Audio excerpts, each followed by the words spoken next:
Welcome, welcome at AB. The AB facade is currently dressed in blue along with the associated European stars. Liveurope and Ancienne Belgique organized this special event coupled with the celebration of Europe Day. So everything that happens here today on stage will be dedicated to sharing cultures and discovering new talent. That's also why these guys are here. Liveurope is a network, a platform of concert venues all over Europe, and we proudly present later tonight 3 free shows of young European bands. It's a delicious European lineup with Last Train from France, Indian Ancienne from the Netherlands, and Memoria de Peixe from Portugal. But we start with the most European of all Belgian rock bands, Puggy. Give them a warm applause. Good evening. Thank you. Thank you. They live in Brussels, as you know. They have a new album, it's called Colors, and they agreed to do an exclusive live interview. Thanks for that, and welcome, gentlemen. Thank you. I think you have some really die-hard fans here in the audience. Is that right?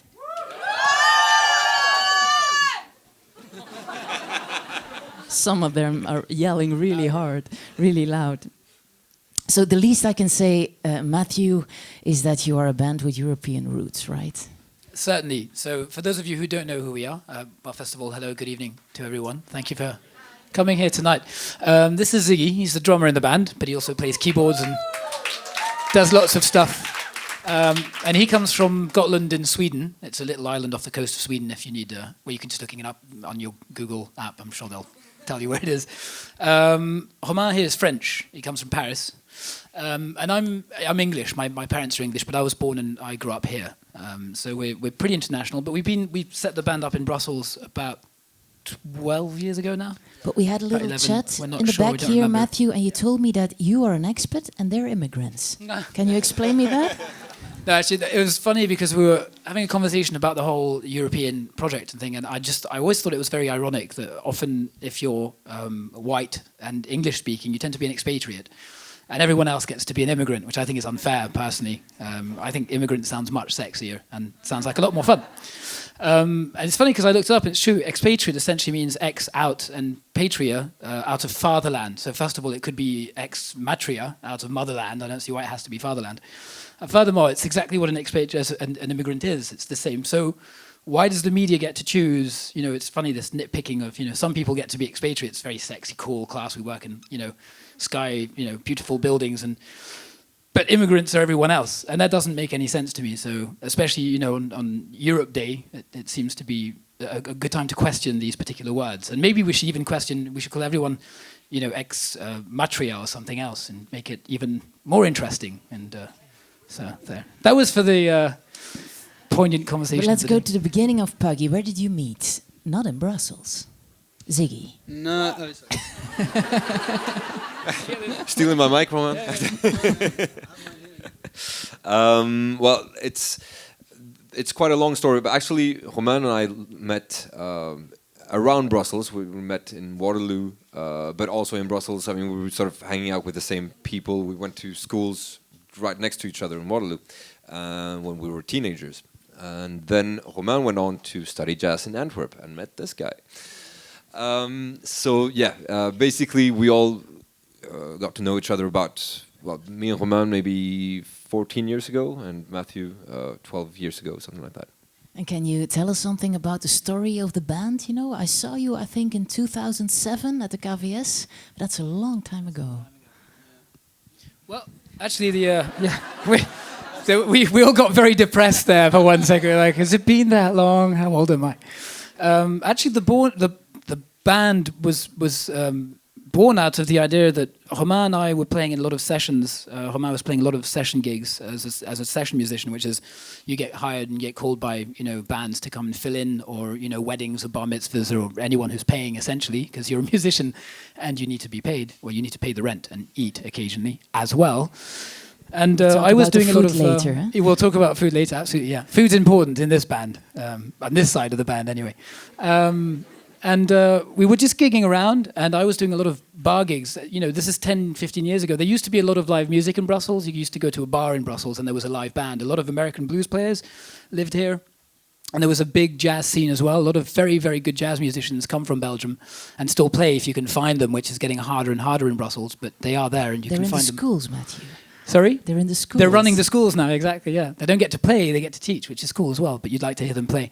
Anyway, and Romain had sort of come up with this idea that it was time for us to get out of playing everyone else's music and start our own band. And it was about 4 in the morning off Avenue Louise in this African bar. It was the only place open at that time. The bar is nice. It's not the reason. It's closed now anyway. And he was buying me drinks, and I was really busy. And he was like, no, we have to do our own band. And I was like, finally, I just gave up. I was like, let's start a band. We'll write our own songs, and we'll just see what happens. He called Ziggy at 4:30 in the morning. He was still up, hanging out with some Swedish girls somewhere, probably Waterloo, which seems to be the hangout. And he was up. We could hear like in the background, probably some ABBA, I don't know. And Romain was like, dude, rehearsal tomorrow, Matthew's in, let's start this thing. So home, change of clothes, 9 o'clock, we met up in the rehearsal room, and it started, and we've never looked back. We quit all the other bands and all the other jobs, and this is about 12 years ago. Although none of us remember the first couple of years, so it must have been fun. Yeah, but you're doing great now, Romain. You're big in Brussels, but even bigger in France. That's where your record label is located as well. Actually, yeah, we started up in England, funny enough, and I don't know how, and I couldn't explain how we got to sign in France. But no, I think our biggest audience is in Belgium. I thought you Then arranged that. Sorry? I thought you arranged that. You do the French phone calls, Matthew. Yeah, maybe I actually can't remember that story, how we got to sign in Paris. But It's all very blurry. I was quite happy about it because I 4:30 got in to the see my morning? hometown, and I was happy about that. But I can't remember why. And from there we got to tour the whole world. Really, we went to Brazil, went to Turkey, went back to England, went in Holland quite a lot as well. So far so good, yeah. You have a big following in France, in your country. What do you like most about France? You know what I'm gonna say, right? Yeah. I guess it's the food. I really. Are you sure about that? Because I'd say the wine. I mean, It's part of the food. It's part of the food, isn't it? Don't you drink more than you eat? Well, very liquid diet. yeah. I think it's up for a debate, but I put the wine in the same category as food, and it's. Yeah, I thought, Yeah, fair when a band arrives and they've been on the road for a while, they're really happy when they get some decent food. But for you, your standards are really high, actually. That's stereotypes right there. No, I guess I don't know why. I was born in Paris, and I got used to eating cheese after meal, which is very different than from a Swedish guy or an English guy. Yeah, but you don't. I don't know. Like really cheese with a lot of bacteria and stuff like that. Like fat cheese, and so I don't know. It's custom. When you go to France, you eat well, and it's really nice. I really enjoy that. It's the chauvinist in action. There you go. Yeah, I don't know. When we toured in England, we weren't so happy about the food. That's a fact. That is a fact. That is true. I have to agree. There you go. Yeah. So there. Yeah. Okay. Do you think that the fact that you live in Brussels influences your sound? I don't think. It's funny because often when we travel, people refer to us as the Belgian band. Before we left Belgium, people had no idea what we were. So there was like, what music do you do? And it was very hard for us to figure that out. And it's only when we left, people said, you're a Belgian band. And to us, that made so much sense because the band was born in Brussels. And we consider ourselves to be Bruxellois, I think, mostly, and Belgian by adoption, mostly. And the band is because it's a geographical reality. The band was formed here and started here, and we live here. So we adapt to tonight's theme and call you a European band then? Well, yeah, you could call us a world band. You could call us, another world band. No, that has different connotations, which is fine too. But we have to change the arrangement and get more djembes and stuff, I guess. But no, I mean, I think living in Belgium will have a massive impact on anyone, mainly because the culture is what it is. Being in a we use the word successful very it's a relevant term. We get to sell records, we tour, we play in front of people, and we're very fortunate because not that many musicians get to have a life in which they can make their hobby their jobs, which is our case. So in that respect, we are quite successful. But in Brussels, people will come up to you and say that they like your music. They tend to leave you alone otherwise. In other countries, in the UK, for example, you have this massive star system which doesn't allow you to actually have a private life as soon as you start selling a few records. And that's very typical. I think it's a very classic Belgian quality. People take things kind of okay. Everything's chill. They don't get overly excited about anything at any given time. So for that, Thanks it's a for really that. cool. It's a cool place to live. And these for that people are reason. here tonight. Yeah, well, it's. And is there something like as a Belgian attitude musically? Ziggy, I It's saw. a really difficult question because I think Belgium. I mean, I think there have been a few movements within Belgian music, like the Antwerp movement of the 90s and stuff like that. You had Deus and Soulwax and all these bands coming out of the same place, and it's sort of sounding a bit similar, but more than not, I find Belgian bands to be very, very different from one another. Maybe because there's very little resources, when you want to make music here in Belgium. I mean, you don't have any major labels really signing bands. You don't have any small labels. I mean, you have a few, but you have very, very little money to make music on. So people just learn how to make music themselves. I mean, they record themselves. Everything is sort of homemade. And it makes for music that's very, very varied because you don't really try to fit into a certain category or trend or anything like that. It's quite an interesting place for that matter. Yeah, okay. Let's talk about the cultural differences in the band. Like There are no cultures. Yeah, back to food. Yeah, how do you manage exactly. We're that? back to food. Do you have, Romain, to keep you happy on the road? Do you have some special requests on your hospitality rider? Well, I'm going to repeat myself, but yeah, definitely red wine is Yeah? one of those. No, no It's bananas. very important. No after the bananas or show. ginger on the rider for you Not guys. really. We're not like that. Not yet, at least. No, I think we don't have much differences in terms of cultural habits or stuff like that. It's been very flawless. The only thing was maybe the language. We adapted to English quite fast, which for us is really helpful, seeing as no one speaks Swedish. But Yeah, yeah. I heard you speak French a lot backstage as well. But your working language is English always. Yeah. We tend to speak mainly English, and then sometimes Ziggy gets really angry in Swedish, but that's okay. And then why? it's been quite helpful. And why I think does it's he just get habit, angry? Sometimes when you yell at someone, you yell in your mother tongue, I guess. It sounds a lot better in Swedish. It's Anger. yeah, exactly. Anger just works. It's the whole Viking genes that come out. Yeah. Ziggy, you know that I'm going to ask you for an example now. You have to mute the microphone. Yeah, that's the problem. And the thing is, I'm an extremely calm person until I get angry. Yeah, no, but it's true. But until I get angry.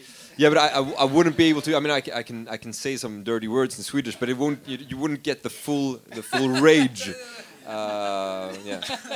And when does that happen? I mean, because you're a lot on the road together for so many years, you know each other too well.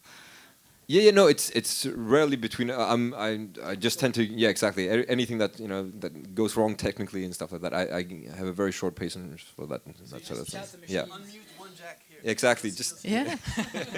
Jazz musicians tell me that like playing in a trio, that's actually what you do. You have a fourth man on stage when you play the big shows. It's almost like a marriage. Is it true? yeah. I mean, I think we see each other more than we see our families and things like that. I mean, we see each other all the time. Yay! So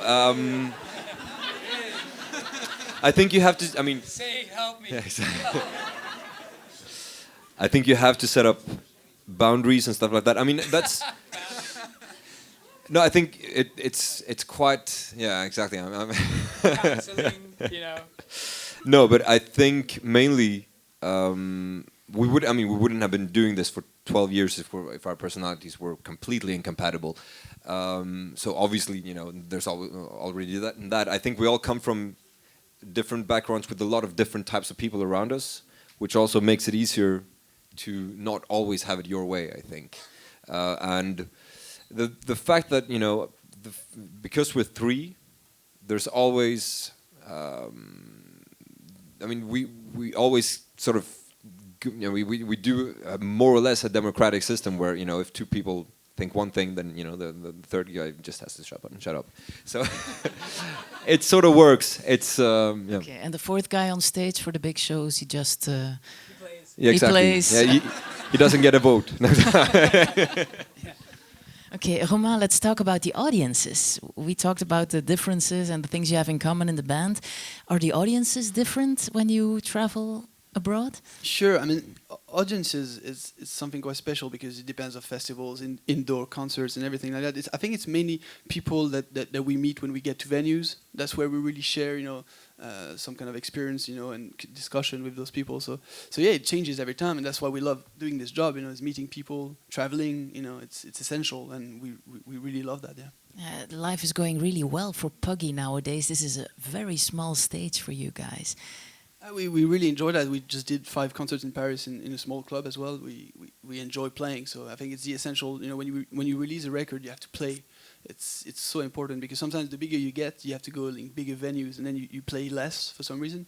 And I don't know, for some reason things are less funny. You enjoy life well. You're more stressed. As if you play a lot, you tend to enjoy. Which is the essential. Which is just what we do, which is playing music. So yeah, here in we're Belgium, musicians. So here in Belgium, you play big shows. The 15th of May, you play a show here at AB in the big room, sold out. 8th time already. You play at AB. Yeah, we've been here many times, but it's mainly because the catering, the food is really good. The catering at AB is we the really best. enjoy this. Okay, Yeah. it's Very important to important, mention. Yeah. And you play the stages. The venues are smaller when you travel abroad. With Depends Puggy? where. In Paris we had the opportunity to do the Olympia once, and we're going to play it again in January. So that's quite a big venue as well. And in Holland we did the Paradiso, which is a really beautiful room. So no, sometimes it's really good rooms as well. But we also play small clubs. We play bigger festivals as well. So it all depends. But the main thing is we always enjoy what we do. So Something else we need to mention, Ziggy, about touring in Europe, like well, yeah, one thing that I didn't mention, when I said the fourth guy doesn't have a vote, that's not really true. But mainly it's because we have a big team around us. We're not just the guys on stage. We have a light engineer, we have a sound engineer, we have a monitor engineer. so the sound engineer has a vote too. Exactly. No, the thing is that Puggy will always remain the 3 of us when it comes to sort of what we do when we put out records and stuff like that. But directly when we go on tour, we're a big team, and everyone, we sort of factor in everyone's opinion in those matters. So it's really not, it wasn't true what I was saying before, actually. In the end. Yeah, I lied. But that's also what makes it so fun to go on. That's important. Sorry? You can admit it. That's important. It's important. That's what a good relationship's about. Exactly. Admitting when you're wrong. Never happens. Let's talk about the European theme, Ziggy. Do you have something to say, like some kind of a message for the new generation concerning Europe? It's a difficult question. Well, it depends if you are you talking about the generation as a whole, or just musicians and musicians that start today. Well, we can start by just the new generation of Europeans growing up. Obviously, we're growing up in a very odd time for Europe. I think Europe hasn't felt this as an institution. Europe hasn't felt this insecure since for the last 50 years. It's a very odd situation today, and it's sort of scary. And I think it's all the more reason for people to sort of to realize how lucky we already are to live here, and it doesn't hurt. It won't harm us to expand and open our arms for people who might be coming from far away, who come from who's lost everything elsewhere. Maybe we should call them expats. Exactly, expats. But there's. I see why people are people are very afraid of. We had the attacks here just a little over a month ago. I get it, but we also. We need to work together to sort of stabilize not only our countries individually, but also we need to work on a bigger scale. Otherwise, we won't be able to sort out more bigger problems. So I think keeping Europe alive and keeping a positive attitude is very important. Something you want to add to that, Romain? I think Europe is a work in progress. It's always been, and it needs to keep on being so. And people should just really realize that it's going to take a long time, for people, to live together. Already for us to speak English together and build something, not in our mother tongue, and travel around Europe. It's been quite complicated, And so on the bigger scale, that's the way it is. It's really complex because people all have their background. So I think it's just going to take a really long time, but it's just going to end up being the strongest thing possible. As long as you start with the garlic in the fondue. Fondue, yes. Listen. There you go. I won't forget that. So we should also announce your new album. It's called Colors. That's a positive title. Where does that come from? Mostly the album. When we were writing the album, we took about a year to write, record, and produce this album. And this time around, what generally happens is you'll write a bunch of songs. You'll get the harmony down, piano, the chords, and then you'll put a top line on it and get some lyrics going. And then you'll do about 10 of those, and you go into studio for 10 days, and you'll record a whole album in 10 days. And so for 10 days, you'll be in a studio in an environment with certain people, and everything will sound like those 10 days. It will be a moment in time. We've done that 3 times. We did 3 pretty much live albums where we'd go in and play these songs live. This time we worked with David Kasten. I got a sign from the right that we have to... Okay, I'll be a little faster then. Okay, I'll just speak much faster then. And this time around we thought instead of doing that, what we'll do is we'll actually incorporate the production in the composition. So the sound matters even for the inspiration of the text, for the melodies, for the top line, and for the harmony. And working in that way meant that every time we had an idea, we wanted to push that idea all the way to its natural conclusion without thinking of, we only have this much gear and this much time. We allowed ourselves the luxury of time. But that meant every time we finished a song, we'd move to the next. We had a different inspiration, we're in a different place. And it eventually came out that we had 12, 15 songs that were all their own narratives and their own stories and their own feel without having that constraint of claustrophobic, studio or time or these kind of things. And then we got some help from David Costin in London, who's this incredible producer and this amazing man, just this human being. He's all around a fantastic guy. So, and he again, a European message there. You recorded in London and in Brussels, right? Well, we were talking about, the European thing, and essentially, if I'm going to interject with that, I think if there's one thing that Europe probably could do with a lot right now is art and culture. You talk about culture in the sense of people and their, all our stereotypes. So, the Viking and the wine guy and the... and it's stereotypes, and we use them as platform for humor, and sometimes it can ease tensions. We'll get into a bit of a rough or something, and we say he's upset and he's shouting at his computer because he's a Viking. Ha, lol. The English do it as well. I shout at my computer all the time. It doesn't fix it, but as soon as you get cultural quirks, but as soon as people go to a concert, as soon as they go to a gallery, as soon as art is culture, language is art.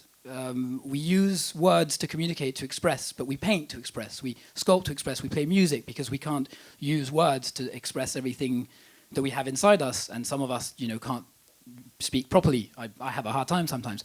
So art and culture are constantly interlinked and intertwined. And maybe, Europe should, I don't know, a big word should, but spend more time around artists, well, maybe don't, but definitely not musicians, but just spend time looking at stuff and going to places where people meet up and look at pretty things or interesting things, things that provoke thought. And all of a sudden you get people from very different... comfort of beauty. Yeah, and people, from very different places and people who you think culturally have nothing to do with you. I try to come to a conclusion. Yeah, here. we'll just play the songs a lot faster. But I think this is quintessentially what maybe, other than Europe, the European idea and the experiment was an economic, but it was also a peace thing at first. But art and culture are a good way to preserve that and to finally remind us that we're not all that different either. Culturally, there'll always be differences. But there's a difference between one village and the next anyway, and you get that in every single country.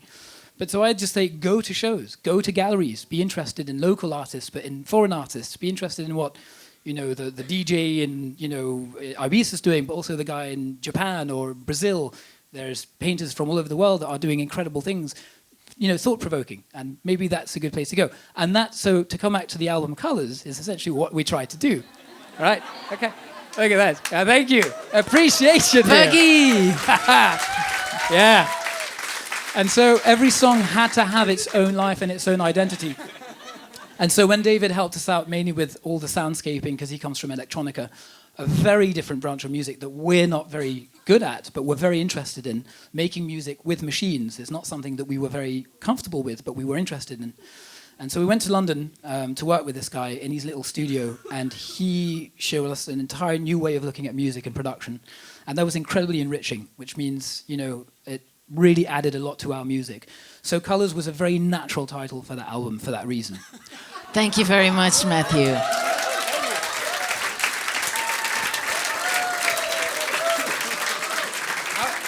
And actually, the floor is all yours. You'll play a small set, an acoustic set? Not really, eh? It's an electric and acoustic set. Yeah, okay. The floor is all yours. Thank you very much. Thank you very much. Thank you. Bye-bye.